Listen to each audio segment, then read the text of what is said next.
Sa Benguet, may mga bayan na bihirang maisama sa karaniwang listahan ng mga tourist destinations. Mga bayang madalas dinadaanan lang, tahimik, liblib at tila nakatago sa pagitan ng mga bundok. Pero sa gitna ng katahimikang ito, may isang basketball court na unti-unting umaagaw ng pansin. Yung isa, parang naka-sleeping yun, beauty, malaki ang agong. At yung mata. Sabi ng ilan, isa raw ito sa pinaka-scenic na basketball court sa Pilipinas. Grabe! Narating din natin tong scenic basketball court dito sa May Bakon. At para marating ang lugar na ito, kailangan mong tahakin ang mga kalsadang palikuliko sa kabundukan, dumaan sa mga bayang bihirang mapuntahan, at suungin ng mga lugar na mas kilala ng mga lokal kaysa ng mga turista. Ang ginaw. Sa episode na ito, lalakbay natin ang mga hindi napapansing bayan ng Benguet at hahanapin ang basketball court na nakakubli sa gitna ng liblib na kabundukan.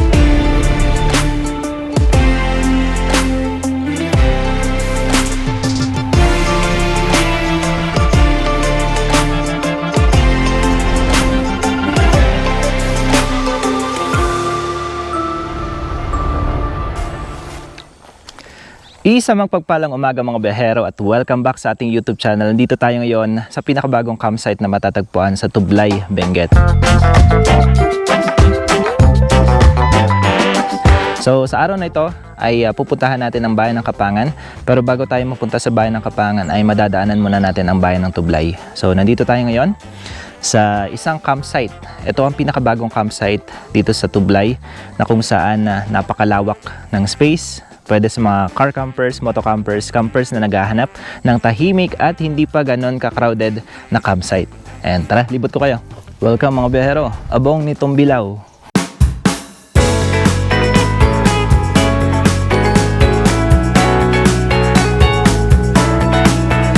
Kapag wala kayong ilaw, ay huwag kayong magalala dahil may mga install dito ng mga solar panel.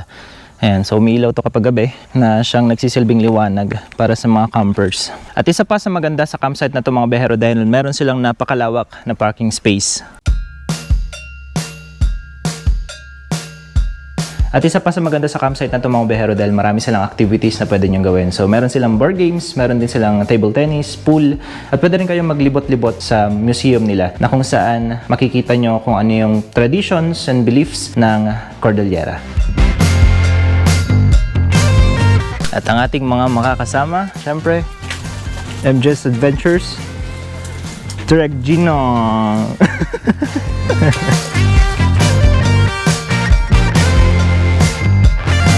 May nabili tayong taho dito sa abong ni Tumbilaw. Si Kuya Danny yung nagbebenta, siya rin yung caretaker dito. So kapag pupunta kayo dito, pwede kayong makabili ng fresh na taho. Unang bubungad sa atin mga biyahero, itong napakalawak na camping grounds na kung saan pwede yung mga sasakyan nyo, yung mga motor.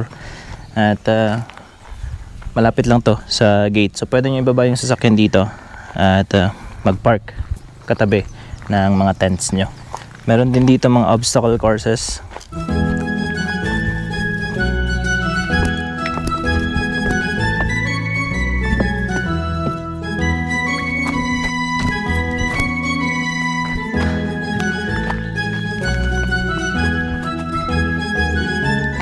Na pwede sa mga bata. So pet friendly, pwede rin sa mga bata. At safe na safe dahil enclosed naman itong campsite. May mga gates at bihira lang naman yung mga sasakyan na dumadaan dito.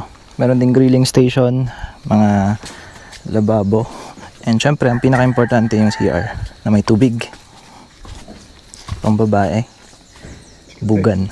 Meron din ditong mas maliit na space na may bonfire area. Pwede dito mga tent dahil meron siyang tambak ng graba. Flat yung lalatagan nyo ng mga tent nyo. At safe na safe yung mga air mattress syempre. Kasi hindi naman matutulis yung bato na nakalagay dito. At ito yung magiging view nyo.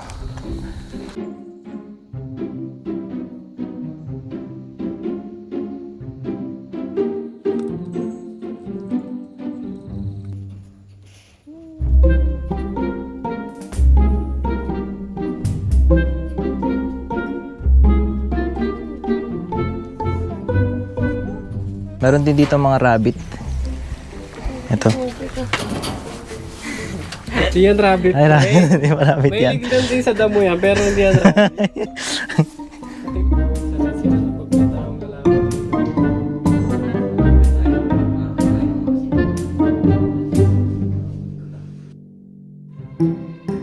So pumasok tayo dito sa reception area nila, and dito sa first floor dito natin makikita yung mga traditional na kagamitan gaya ng gongs, mga pasikil, and baskets, and matungkod, at iba't ibang mga utensils na gawa sa kahoy. Marami ring mga artworks dito. At sa mga gustong bumisita dito sa abong nitong Bilao mga biyahero ay 200 pesos ang overnight fee, libre na yung parking, libre na yung amenities, and syempre lahat ng activities na meron sila dito. And kung gusto niyo silang kontakin, nasa baba yung page nila sa description natin. Search nyo lang Tom Bilao at mahahanap nyo yung page nila. And mula dito sa Tublay mga biyahero ay babiyahin naman tayo papunta sa bayan ng Kapangan. Umalis kami ng Tublay at tumuloy papuntang Kapangan. Habang papalayo sa highway, mas nagiging makitid ang kalsada. May mga bahagi na sementado, may mga bahagi na rough road. Kailangan talaga magdahan-dahan.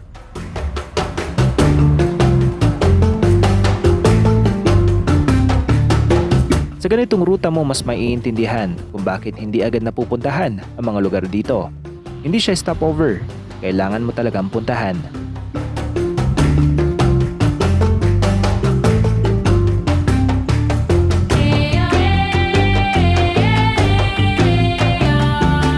Habang pababa ang daan, mas umiinit ang hangin kumpara sa taas ng bundok. Iba ang terrain, mas bukas ang view, pero mas ramdam ang lalim ng mga bangin.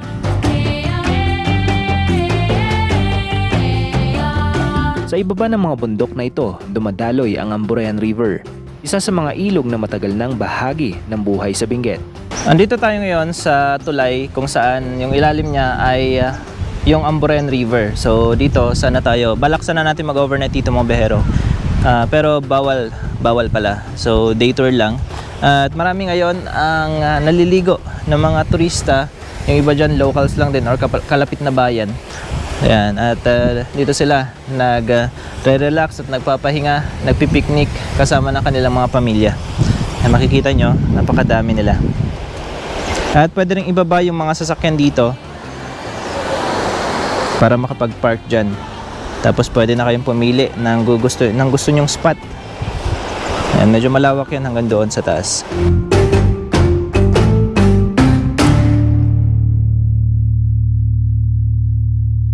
Ganito ka-safe dito sa Kapangan mga biyahero dahil dito na tayo nagpahinga sa gilid ng kalsada, pero alam natin na safe tayo and walang mangyayaring masama or walang magtatangka ng masama sa atin dahil ganun kababait yung mga tao dito sa Cordillera. Mamaya mga biyahero ay meron pa tayong pupuntahan na iba pang mga spot dito lang din sa Kapangan.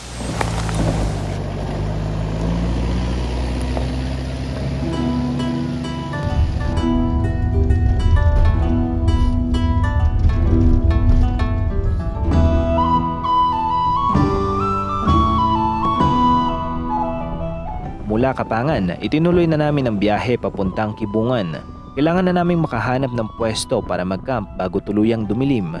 May mga bahagi ng kalsada na ginagawa pa, kaya may mga parte na malubak.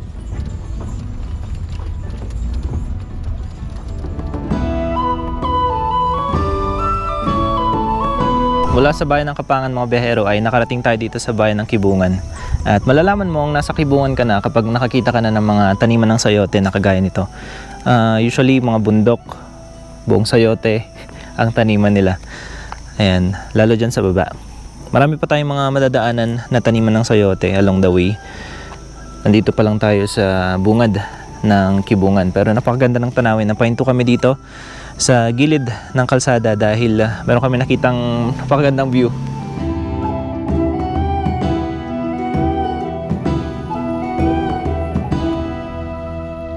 Habang naghahanap ng pwesto, may nakita kaming bakanteng palayan sa gilid ng kalsada.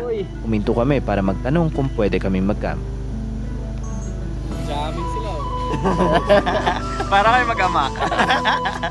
Dito namin nakilala si Tatay, isang lokal sa Kibungan. Sa pinsan niya raw ang taniman at pumayag siya mag-camp kami doon. Pero nasa gilid lang kami ng kalsada at may mga dumadaan na sasakyan. Kaya naisip namin na humanap na lang ng mas tahimik na pwesto. Ginabi na tayo dito sa Kibungan mga behero. Bali, dito tayo nag-stop kina... Anong pangalan ni ate? Ate Judy. Dito tayo nag-barbecue. And ngayon, nilibre tayo ng kape. May pakape sila. So, ito is... alam ko, locally. Dito galing yung beans. So, titikman natin kung gaano kasarap yung beans nila dito. At kanina, nakakatawa kasi meron tayong elder na nakita dun sa kalsada. At kakaiba yung sigarilyo niya, pudpud daw. Tapos dito naman, pagdating namin dito sa Kibungan, meron ulit kaming na-meet si Kuya Manuel. Si Uncle Manuel pala. And ganun din yung sigarilyo niya, pudpud na may halong tabako. Yung mainit, yung Sa mainit daw na lugar. Ay, wala siya sa malamig kagaya dito. dito, Bihira. konti lang. Konti lang. Yung kapurutan, ay na. Yung sa mainit daw na lugar, nahahanap yung pudpud. Doon daw sa medyo gitna ng kagubatan. Ay, gubat. Gubat. Hindi daw siya basta-basta nakikita. Talagang kailangan mo makyat sa bundok. Yung kwento natin ngayon, direct, pwede na lang pagtagpi-tagpiin eh. Kung madali lang tayo ng 1 second, parang hindi mangyayari yung nangyari ngayon. Ayo, alam mo totoo. Galing, no? Halimbawa, kung hindi tayo nagpahinga kanina, di ba? Hindi tayo nga, no? Baka nakaspot na tayo ngayon, hindi tayo Nga. Di ba? Mm. Hindi natin nakalasa ang ganyan sa may, Kung hindi ko sinabi yung babatuhin, nandun na sana tayo. Nandun na sana tayo. Nakapwesto na sana tayo, no? Oo. Hindi ko naisip yun. ang galing talaga ng universe gumawa ng paraan para mangyari yung mga dapat mangyari. Oo. Galing mag-direct ng universe. Pagkatapos magmerienda, tumuli na kami sa bakon para sa court na pakay namin. Sinubukan namin magpaalam kung pwede mag-camp, pero hindi pala ito allowed dahil nasa ilalim pa ng DepEd ang area. Pinagbabawal pa. Okay po. Meron po kaya kaming... Hindi daw pwede direct. Oo. Kaya bumalik kami sa Kibungan para maghanap ng ibang pwesto. Buti na lang at ilang beses na rin kami nagpunta rito, kaya may idea na kami kung saan pwede mag-camp. At sa huli, nakahanap din kami.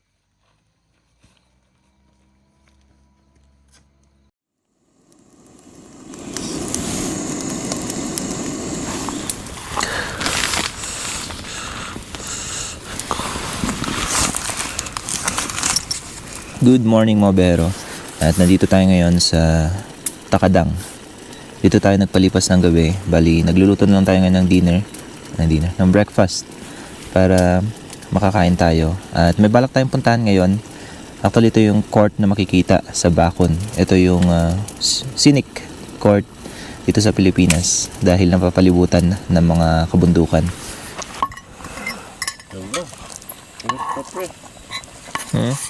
Tigas pa. Yes pa? Karin? Oras natin ngayon 4:36 ng umaga. At ayon dito sa phone natin, nasa 15 degrees ang klima ngayon. Ginaw. Sobrang ginaw.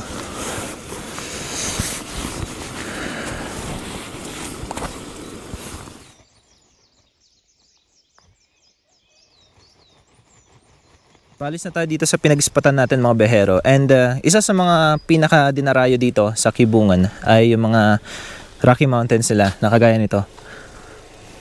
Yan. At ito yung pinaka first gate. Unang biyak na bato papunta sa Takadang. At ito na yung medyo bubungad sa inyo hanggang doon sa taas. May mga ganitong klase ng kalsada, which is talagang malubak at loose gravel. Kaya marami din ang mga riders na gusto ng extreme na mga klase ng ruta. Dito talaga sila pumupunta. Pero ito talaga the best, yung mga Rocky Mountains ng Kibungan.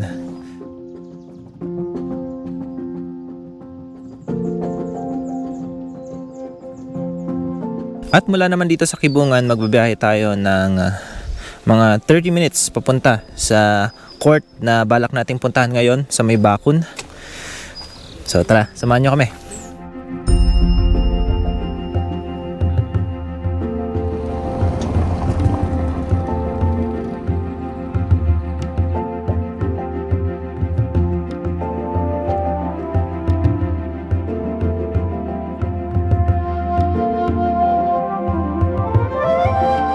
At medyo paliko-liko or zigzag yung kalsada na babaybayin nyo rito. Tapos meron kami nadaanan na tubig dahil nag-camp tayo kagabi. Naubusan tayo ng supply. Buti na lang dito is marami silang tubig. Kaya magre-refill tayo.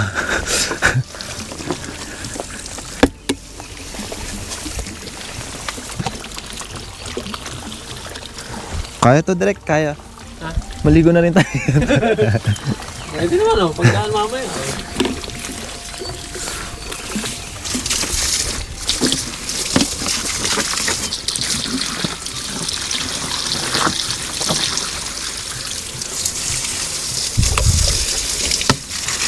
Swerte nila dito kasi libre yung tubig nila. Nanggagaling to sa mga bukal dyan sa kabundukan.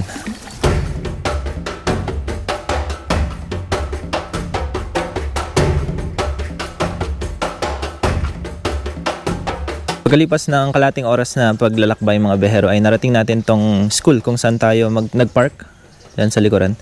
At maglalakad lang tayo pupunta doon sa may court kasi wala ng kalsada doon. So dito rin yung barangay hall nila. So doon kayo magre-register.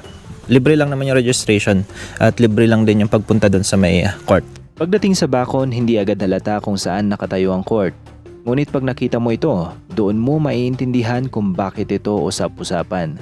Isang ordinaryong basketball court lang, konkretong sahig, simpleng ring. Pero napapalibutan ng mga naggagandahang kabundukan na ipinagmamalaki ng buong bayan. Ano po yung parang pinakadinarayo po dito sa Bacon po? Yung Mount Cabonyan. Kabunyan po talaga. Saka sa basketball court, marami nang pumupunta dyan. Wala doon sa barangay, kung saan tayo nag-register kanina, mga ilang steps lang or ilang meters lang, mararating natin tong Bacon Central School.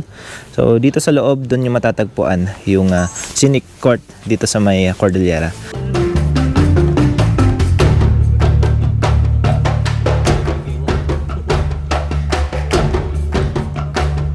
Mount Cabonyan, yung pinakamaraming puntahan ng mga turista, yun yung trail. Dito po. Oh, pakyat.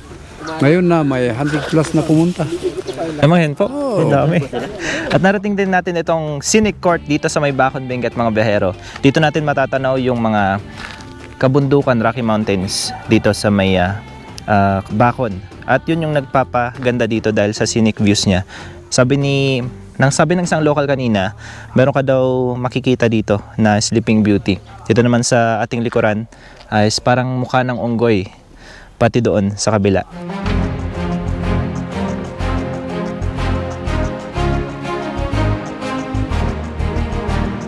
Parang may mga mukha po yung mga bato, no? Oh, may-imagine ka, oh.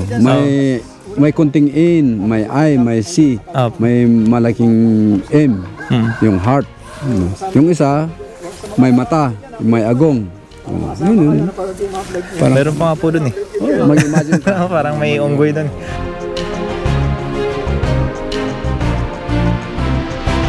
Yung isa, parang naka-sleeping yun, beauty, malaki ang agong. At yung mata. Sampo yung mukha. Oh, yun. Nakaganon. Yung agong, yung yung Oo yung nga may po. eyes. Opo. Yung tuyo na, yung ang Picaw Falls. Ito po, Oh, yung may kunting Picaw Falls. Pinas ay susulitin na natin at makikipaglaro na rin tayo dito sa mga locals.